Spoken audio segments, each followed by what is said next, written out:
আসসালামু আলাইকুম। Comilla snake rescue টিভির তরফ থেকে সবাই আন্তরিক অভিনন্দন শুভেচ্ছা। যাচ্ছি চিটাগাঙে আমাদের এই রেস্কিউ টিম বাংলাদেশ, ওই জায়গা থেকে আমার এক ভাই বড় ভাই ফোন দিচ্ছে যে ভাই কুমিল্লাতে আপনি আছেন।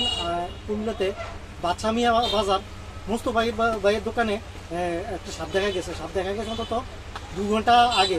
তো আমরা ভাবছি যে এখানে কোনো জলাজয় কোনো ব্যবস্থা নাই, কোনো পানি নাই, এখানে সাপ করতে গেল।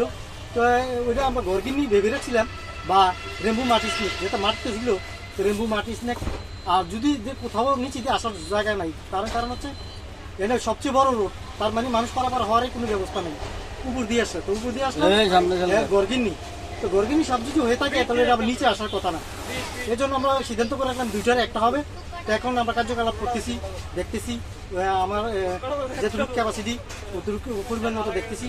দেখে আমি বিস্তারিত কি পাইলাম রেজাল্ট, দ্বিতীয়বার আমি আবার ভিডিও বানাম, আবার আমি আপনাদেরকে দেবো। আসসালামু আলাইকুম, বাংলাদেশ জিন্দাবাদ।